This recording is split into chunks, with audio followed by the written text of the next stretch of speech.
From The National, this is Trending Middle East. I'm Ban Barqawi. It's Tuesday, July 1st. Here are today's headlines. Lebanon is facing pressure from the U.S. to disarm Hezbollah as soon as possible. Washington wants the Lebanese cabinet to formally approve a process for the militant group to hand over its weapons, sources have told The National. The push comes as U.S. envoys are seeking to establish peace deals between Israel and both Lebanon and Syria. The National's foreign editor, Mohamad Ali Harisi, explains. The main demand was that disarming Hezbollah should be added to a cabinet meeting soon so they can vote on it and give it some kind of a legal framework. And this is very critical for Lebanon because it could lead to internal disputes and even more chaos security-wise and politically. One of the goals of this pressure is to reach some kind of an understanding between Lebanon and Israel regarding a truce, or maybe start a process for normalization, especially that Lebanon is defenseless. What we have also heard is that the U.S. envoy Tom Barak has almost merged the two files, the Lebanese and the Syrian files, and the relations of both countries with Israel to one file, which means that there is an attempt to move forward on the relations between the two countries with Israel at the same pace. Hezbollah was severely weakened during a year-long war with Israel that ended in November. Under the terms of a ceasefire, it's expected to disarm. Despite the truce, Israel continues to bomb southern Lebanon almost daily. Meanwhile, Lebanon remains under international pressure to reassert full state sovereignty. The sources clarified that these demands were connected to the promise of assisting Lebanon in rebuilding after the war, which means that if the government doesn't implement these demands, and mainly the demand to include disarming Hezbollah in a cabinet meeting and vote on it, it's going to complicate the assistance that the US and other countries will provide to Lebanon to rebuild after the devastating war with Israel. Israel's security service has clamped down on what it says is a network of Hamas militants in the occupied West Bank. The Shin Bet says it arrested 60 members on Sunday and broke up 10 cells that were allegedly planning to conduct imminent attacks. The raid was part of the agency's biggest investigation in the West Bank in the past decade. Tom Helm reports.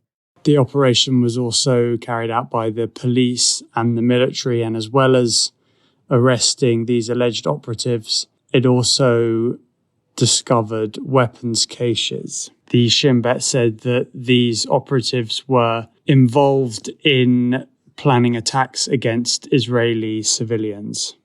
The operation is significant because of its scale, but it's also significant because Hebron, which has a long history of Palestinian militancy, particularly during the Second Intifada, has stayed relatively quiet throughout the Gaza war, which elsewhere has been hugely destabilizing for the West Bank.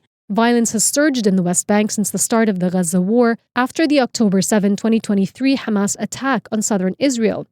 Sunday's operation in Hebron raises fears about a possible expansion of the Israeli offensive in the north of the occupied territories. A military operation there has destroyed refugee camps in cities including Tulkarem and Jenin and evicted their residents. If the occupations of places like the refugee camps in Jenin and Tulkarem were exported to other cities, it would have hugely destabilizing effects because many of these cities are vital to the West Bank's already struggling economy. This also comes amid other types of tension in the West Bank. Settler violence continues at its accelerated and particularly vicious rate. It's also worth noting that in recent days, there's even been high-profile cases of Israeli settlers attacking Israeli troops. It's something that's mostly been condemned by Israeli politicians, the vast majority of whom have never really issued as strong condemnation as they are at the moment, compared to when it's happening against Palestinians. But there's even been some Israeli ministers in the far-right government of Benjamin Netanyahu who came out initially in support of the settlers. Abu Dhabi's population has crossed 4 million for the first time after a 7.5% surge last year. The boom was spurred by a 9.1% increase in its workforce. It reflects the Emirates' status as an attractive destination for business, investments, and leisure. The National's Evelyn Lau is a longtime Abu Dhabi resident. She describes how the city has grown in recent years. So I have been living in Abu Dhabi now for 11 years. I've really seen Abu Dhabi grow a lot in terms of leisure, in terms of entertainment. I think I've noticed a population growth in terms of how many jobs have probably been developed because of how many projects have come up probably in the last decade. There's been a major kind of uptick in how Yas Island has developed, how Saadiyat Island has developed. We have things like Yas Bay, Mamsha, Al Khana. So it's really nice to see Abu Dhabi kind of growing along with its people, I think. The population has increased by 51% in the past decade. The sustained growth coincides with an expanding economy. A 3.8% GDP increase last year reached a record 1.2 trillion dirhams. Chairman of the government's Enablement Department and the Statistics Center, Ahmed Kuttab, said the milestone represents Abu Dhabi's talent-first strategy. He said that the emirate is creating a, quote, entirely new category as a global career destination. That's all for this morning's headlines. You can get these stories and follow live updates at our site. Ban Barqawi, The National.